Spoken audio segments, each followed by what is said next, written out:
Estamos acá con Nacho Sánchez Ferragut, que es un joven de Valencia que estuvo el domingo pasado ayudando en Paiporta. Paiporta es un municipio de la provincia de Valencia, en España, y coincidió con la visita del rey, así que más adelante vamos a estar tocando un poquito ese tema. Contame, Nacho, ¿cómo estás? ¿Cómo estás viviendo toda esta situación? Bueno, Tincho, lo primero, muchas gracias por invitarme y por esta entrevista. Y la verdad es que está siendo una situación muy dura, no solo para todos los valencianos y toda la gente de los pueblos afectados, sino en general para toda España e incluso para todo el mundo. La ola de generosidad y de solidaridad ha sido máxima. En todas las ciudades de España está habiendo recogidas de alimentos, recogidas de herramientas, de productos de limpieza, de ropa, de todo, pero aún así la situación que se está viviendo es muy dura. Y lo que sí que te puedo garantizar es que no es lo mismo para nada, ni tiene nada que ver el hecho de ver las imágenes o ver los vídeos en Twitter o en Instagram, a dar el paso y verte en las zonas afectadas, con barro hasta las rodillas, ayudando a sacar barro de casas que están totalmente destruidas, hablando con personas que han pasado de tener una buena posición a quedarse sin absolutamente nada, ni casa, ni coches, ni luz, ni agua, ni comida. Y la verdad es que están siendo momentos muy duros en la ciudad y en el país.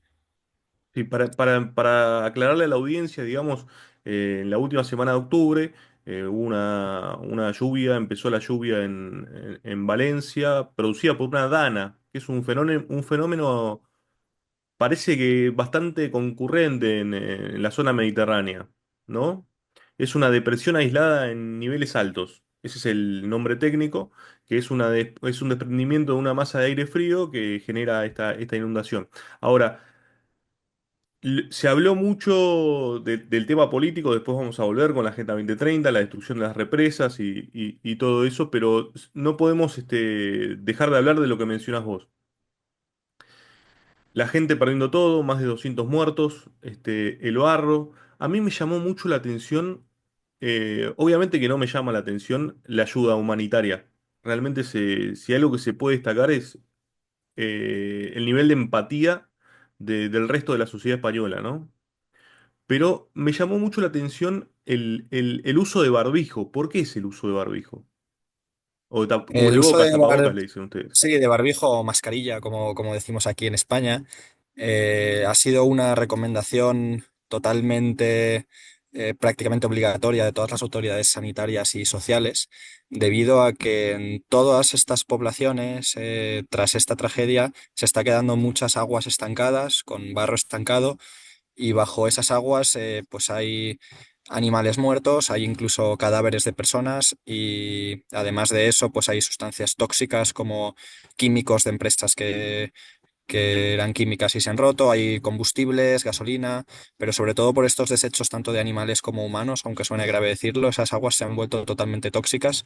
Y además del barbijo o mascarilla, hay recomendaciones totalmente serias de llevar ropa larga, ir totalmente cubiertos, cualquier persona que tenga una herida abierta, huir de esa zona porque es altamente infectable por esto y es peligroso.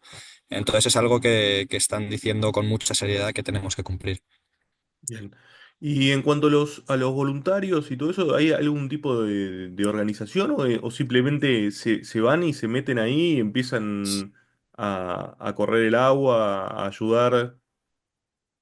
La verdad es que la coordinación es difícil, porque esto no ha sido un municipio afectado, sino que han sido más de 30 o 40 pueblos, cada uno con cientos de calles y muchísimos lugares de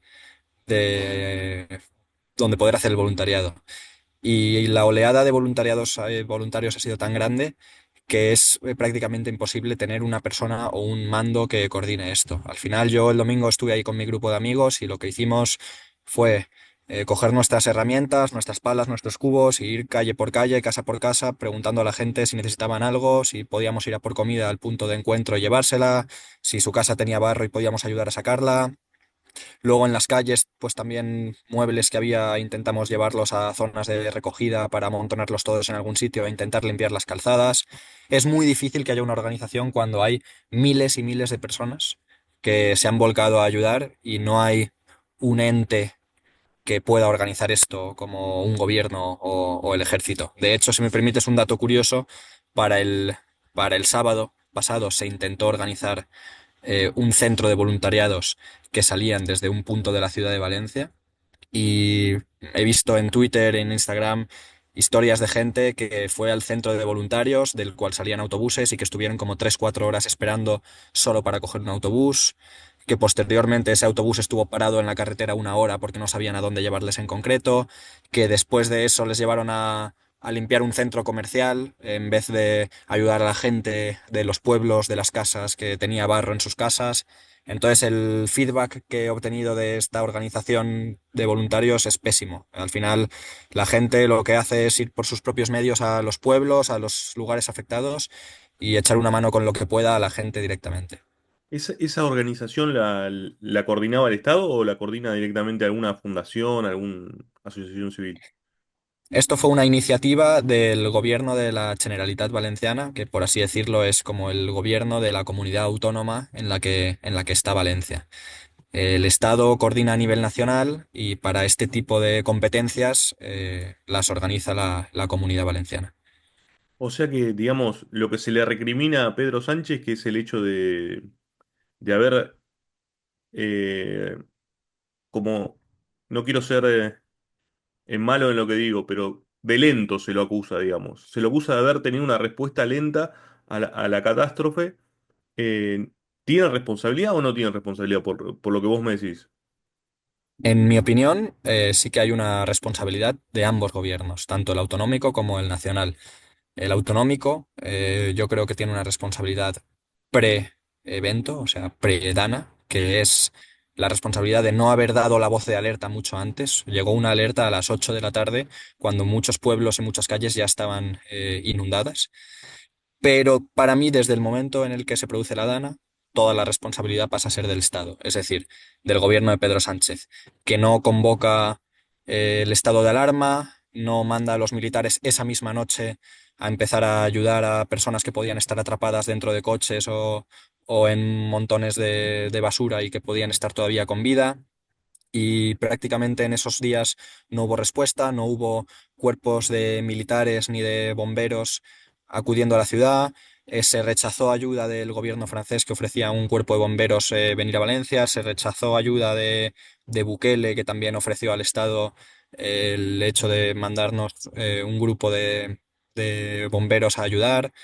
Y la verdad es que es alarmante para nosotros que ante una tragedia así no se decretase el estado de alarma en el país y se pusiesen a las fuerzas militares en las calles, que para algo están, porque España no es un país que suele entrar en guerras y los cuerpos militares en España están para tragedias como esta. Y si esto no es una situación de alarma o de emergencia, no sabemos qué tiene que pasar para que lo sea. Claro, incluso se rechazó la ayuda que dio Argentina, que ofreció Argentina, que son 200 cascos blancos. ¿No? Yo no entiendo cómo poder rechazar ayuda en este tipo de circunstancias. O sea, es inexplicable porque es bajar una catástrofe a la política, ensuciarla, en vez de buscar una resolución, una respuesta rápida a la problemática que tiene la gente realmente. La verdad es que no tiene ningún sentido y nadie se explica por qué se ha rechazado esta ayuda, porque al final están yendo miles y miles de personas, jóvenes, mayores, de toda España, de todos puntos de España a Valencia, a adrede ayudar, y son voluntarios que no tienen ni la formación, ni la capacidad, ni la disciplina y la fuerza de un cuerpo militar o de un cuerpo de bomberos, y sin embargo, ante esta oleada de generosidad por parte del pueblo, no nos explicamos nadie cómo el gobierno ha sido capaz de rechazar estas ayudas cuando más falta hacían. Eran en los días posteriores que estaban todavía las calles mucho más sucias que ahora, con muchos más desaparecidos que ahora, y la ayuda hacía más falta que nunca. Sí. También se habló del hecho de las causas de esto, que podrían llegar a ser la eliminación de represas. Vos que estás ahí y que estás más en contacto con lo sucedido, lamentablemente, ¿tenés algún tipo de información al respecto? Sobre esto se ha hablado mucho y hay mucho politiqueo al respecto, porque sí que es verdad que Francisco Franco, el dictador que hubo en España hace ya muchos años, es el que construyó muchos embalses. Luego otros gobiernos han destruido pequeñas presas o pequeños embalses que hay gente que ahora articula que esa fue la causa. Para mí, sinceramente, no creo que no tenemos que entrar a esto. Esto es una lluvia, una tormenta que ni en las peores previsiones nadie podía imaginar que tuviese una magnitud así. Y desde 1957, que hubo una gran riada en la ciudad de Valencia, también con muchos fallecidos y que se inundó la ciudad, no había un precedente de este estilo desde mitad del siglo pasado. Y ni en las peores previsiones podía nadie imaginarse que esto fuese a suceder. Entonces, las causas, hay gente que dice que es el cambio climático, la destrucción de presas. La naturaleza es así, lo vimos en 2020 también con la tormenta Filomena que hubo en Madrid, que inundó la ciudad de nieve, aunque no hubo que lamentar ninguna desgracia y ningún fallecimiento. Pero estos son fenómenos naturales que lo único que podemos hacer es prever cuándo se van a dar para dar la voz de aviso a la gente y evitar una tragedia. Las causas creo que no es el tema central en el que la gente, ni la política, ni la sociedad se debe centrar ahora mismo. ¿En qué crees que se tiene que centrar? Usted tiene que centrar lo primero, punto número uno, en la ayuda. Desde antes de ayer, desde la semana pasada, hay que ayudar a esa gente. Los voluntarios tienen que seguir ayudando, pero no solo el trabajo de los voluntarios y del pueblo, sino también el trabajo del gobierno, en mandar todos los efectivos habidos y por haber a las zonas afectadas, que no es un pueblo o dos, como te he dicho antes, son 30 o 40 municipios que están afectados. Todos deberían tener gente actuando ahí 24 horas al día, 7 días por semana, hasta que las calles estén limpias y esa gente pueda volver lo más pronto posible a la normalidad. No solo los voluntarios, sino también el gobierno mandando efectivos y ese tiene que ser el punto número uno y la primera prioridad ahora mismo. Después de eso, y cuando toda la gente esté bien, ya podremos centrarnos en depurar responsabilidades, si es que las tiene que haber, porque la gestión política ha sido nefasta, tanto previa como sobre todo posterior al suceso. Pero ahora mismo todos los esfuerzos deberían estar centrados en ayudar a la gente. Y la verdad es que como sociedad a mí me da vergüenza y me da mucha pena que el debate ahora mismo se esté trasladando a si la manifestación de este sábado la convoca un partido de izquierdas o la convoca un partido de derechas, o si la culpa es del gobierno autonómico o es del gobierno central, o incluso se está señalando a gente porque estaba ayudando con una camiseta de una entidad o de un grupo de ultraderecha y se está señalando a esa gente o de ultraizquierda. Es que me da igual. En tanto en cuanto esa persona tenga una pala y una escoba, para mí lo que lleve en su camiseta o su forma de pensar pasa no a un segundo, sino a un tercer o cuarto plan. Y sobre todo lo que no podemos aceptar es la gente que está señalando a estas personas que ayudan desde el sofá de su casa sin haberse presentado o sin haber iniciado ninguna iniciativa por Valencia y por todos los afectados. Me encantó lo que lo que me acabas de responder, me parece excelente, creo que es así, que no se tiene que buscar la responsabilidad ahora. Ahora sí creo que es inevitable, digamos, que se hable de este tema porque genera mucho dolor. Y después me gustaría una reflexión al respecto del rol de la prensa, porque seguramente acá vamos a poner el video donde se ve a Rubén Gisbert, un periodista que se ensucia las rodillas para salir al aire. Yo cuando lo veía decía, no se puede ser tan amarillo. Porque una cosa es jugar un poco en el aire, pero en este tipo de circunstancias creo que es realmente horrible lo que hizo. Y me gustaría una reflexión y cómo se están comportando los medios en general.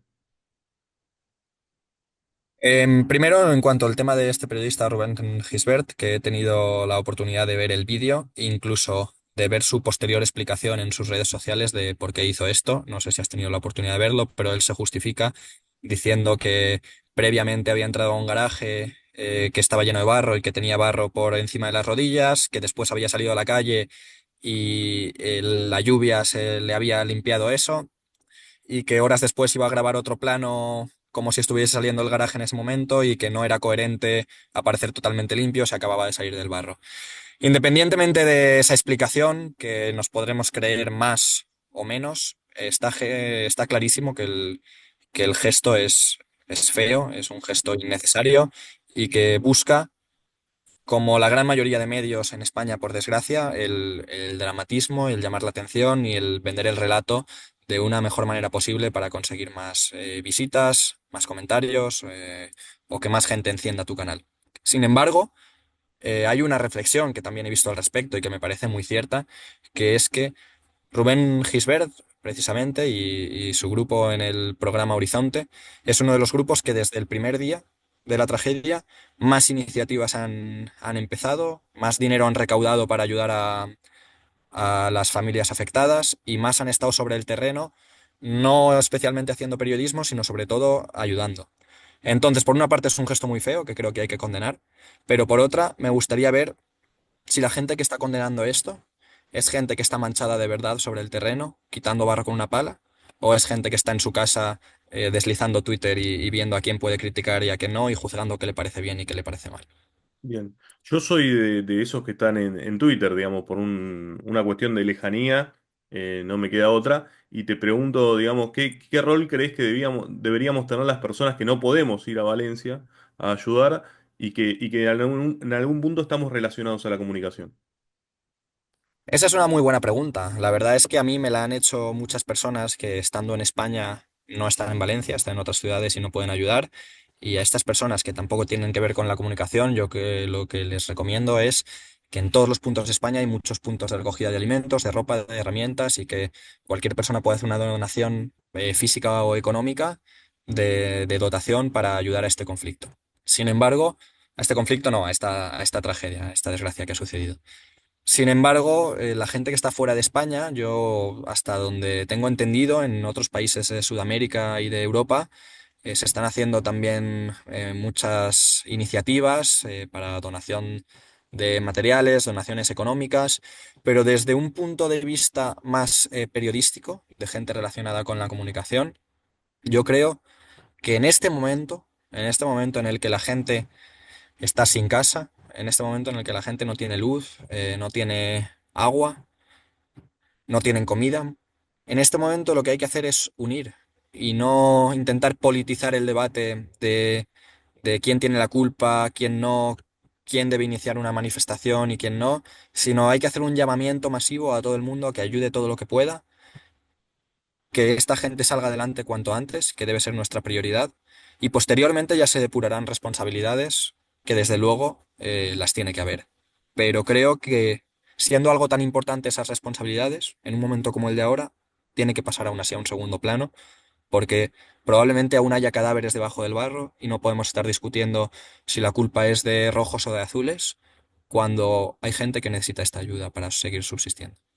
Bien, y teniendo en cuenta lo que me acabas de decir, y creo que debe haber sido un momento que vas a recordar para toda tu vida, que es el encuentro con el rey Felipe VI y su mujer, la reina, Leticia. ¿Cómo viviste ese momento? ¿Cómo viste la respuesta de la gente? ¿Cómo viste el actuar del rey? Te cuento el relato porque nosotros nos encontrábamos en Paiporta. Paiporta es uno de los pueblos cercanos a Valencia donde más fallecidos ha habido, el pueblo de los más afectados. Y sí que es cierto que nosotros éramos conscientes de que ese día, el domingo, se iba a producir la visita del rey, del presidente del gobierno, Pedro Sánchez, y del presidente de la Generalitat Valenciana, Carlos Mazón. Sabíamos que iban a visitar las zonas afectadas, pero las zonas afectadas son más de 40 municipios y nosotros fuimos a Paiporta con el único ánimo de ayudar. No sabíamos ni que el rey y los presidentes visitarían Paiporta, ni a qué hora lo harían, ni mucho menos. Se produce al mediodía que estamos ayudando en una de las calles cercanas a ese lugar, sacando cubos de barro de una casa y a lo lejos empezamos a oír mucho grito y mucho barullo, por lo que dejamos en ese momento, levantamos la cabeza, vemos a lo lejos un barullo de gente y vamos corriendo hacia allí y en ese momento nos encontramos a la comitiva real.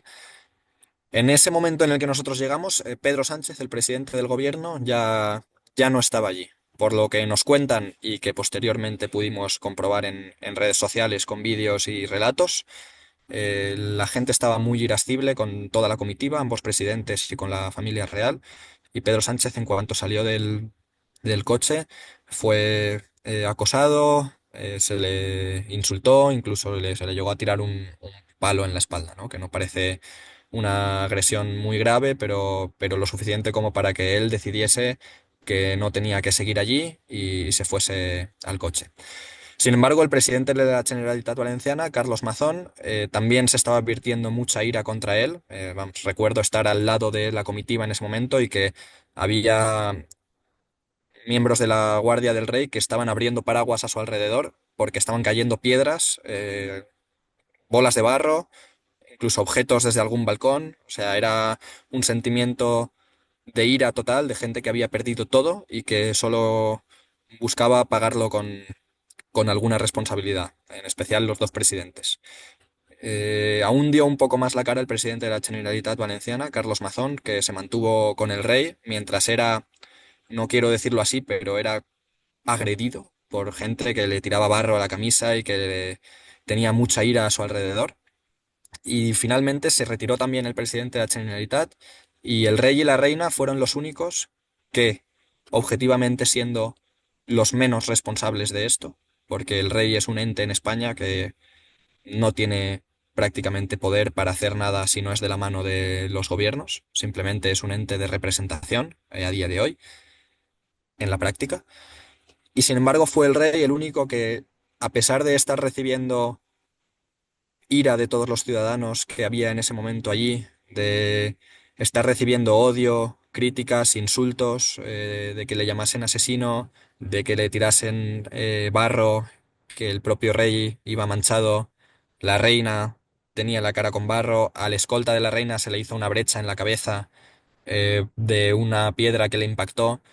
Y a pesar de todo eso, el monarca estuvo más de una hora con la gente, hablando con gente que le insultaba y que simplemente exigía responsabilidad y pagaba la frustración bien pagada por todo lo que ha sucedido. Y fue el único que, siendo el menos responsable, aguantó ahí, escuchó a la gente, pidió perdón y estuvo al lado del pueblo en este momento tan difícil. Sin embargo, los dos presidentes no, sobre todo Pedro Sánchez, no dio la cara en ningún momento. ¿Qué pensás que te vas a acordar de toda la vida, para toda la vida de todo esto? Yo la verdad es que viví momentos de mucha tensión en ese momento. La gente estaba muy irascible, que habían intentos de violencia sobre la comitiva real, el lanzamiento de objetos. Y yo de algo que me voy a acordar es de cómo el rey se acercaba a esa gente que le estaba insultando y llorando y pidiendo una explicación, y se acercaba y les daba la mano y les decía que lo sentía, que nadie había podido imaginar algo así y que el Estado iba a hacer todo lo posible para ayudar a esta gente a salir adelante.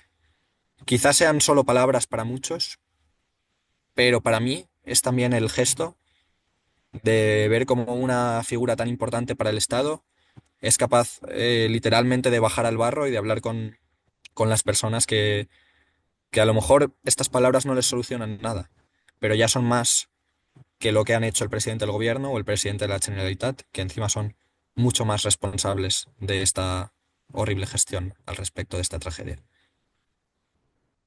Mirá qué lindo. Y con esto, Sí. perdona que te matice, no hablo ni a favor ni en contra de la monarquía. Aquí cada uno tendrá su opinión, que No, es muy no. válida, pero yo hablo de que la figura del rey estuvo a la altura de las circunstancias en un momento muy complicado para él. Claro, por lo que tomo de lo que me decís, la realidad es que el rey actuó con empatía, como actuaste vos. Que dijiste, che, con mis amigos, mandaste en el grupo de WhatsApp y dijiste, che, chicos, vamos a ayudar. Y el rey fue, calculo que también por una necesidad política, porque si bien no tiene función política más que la representación, sí tiene costos políticos su rol. Entonces, creo que sí tenía la necesidad, pero también noté yo, al menos, una empatía diferente que el político de gestión, digamos. Sí fue, la verdad.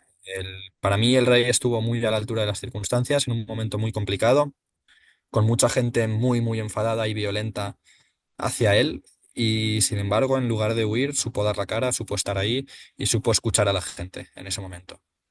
Bien. Para ir terminando, te quiero hacer una última pregunta que es, ¿cómo sigue esto? ¿Cómo crees que va a terminar? ¿Cuándo crees que va a terminar? Yo que estuve sobre el terreno el fin de semana, el miedo que tengo es que después de unas semanas esto deje de aparecer en los telediarios, deje de aparecer en la prensa, deje de estar a la orden del día y se convierta en un caso como el del volcán de La Palma que tuvimos en 2021, en el cual durante 3 semanas o un mes abrió los telediarios y las portadas de los periódicos durante todos los días, y ahora en 2024 sigue habiendo personas que la lava se llevó su casa y siguen viviendo en contenedores de obra porque el Estado todavía no ha procesado una ayuda o no se les ha puesto una casa o un hogar en el que vivir. Ese es mi miedo ahora mismo. Que pase el tiempo, que llegue la Navidad, que se encienda el árbol en las ciudades y que esas luces y las gambas y el champán hagan olvidar esta tragedia que ha sucedido en estos pueblos de Valencia. Para mí lo que debería seguir ahora es la máxima ayuda humanitaria en todos los sentidos, en cuanto a voluntarios, en cuanto al Estado que procese las ayudas que correspondan, en cuanto a los cuerpos y fuerzas de seguridad, ya sean bomberos, policías, guardias civiles o militares, que sigan acudiendo a la zona. Y sobre todo que la gente no pase página y que se siga trabajando porque hay mucho trabajo, hay mucho barro en las calles, no hay agua, no hay electricidad, no hay suministros y hay mucho trabajo hasta que Paiporta y estos demás pueblos que han sido afectados puedan volver a la normalidad. Y no tienen que caer en el olvido, sobre todo. Perfecto. Finalmente, digamos, para cerrar, no sé si quieres dejar tus redes sociales por si alguien que está en la duda o quiere saber algo más de cómo poder ayudar, te contacte. Por supuesto, yo tengo Instagram. Mi Instagram es @nachetesánchez, terminado en Z de Zaragoza. @nachetesánchez. Ese es mi Instagram. Estoy activo ahí y si alguien que necesita más información, desmentir algún bulo, cualquier cosa que pueda hacer yo desde el terreno que alguien desde su ciudad o su país no pueda hacer, es libre de contactarme y yo ayudaré de la mejor manera posible. Genial, Nacho. Bueno, agradecerte la entrevista y finalmente decirle a la audiencia que aquellos que militan en el Estado presente eh, se están equivocando, porque el Estado a veces le cuesta y la realidad es que siempre dependemos de nosotros, de nosotros y de a quién tenemos al lado, ¿no? Muchas gracias y esperemos que se solucione pronto. Así es, muchas gracias a ti, Tincho, por este rato y gracias por dar visibilidad en Argentina a esta desgracia que nos ha sucedido en Valencia. Un abrazo fuerte. Otro, chau, chau.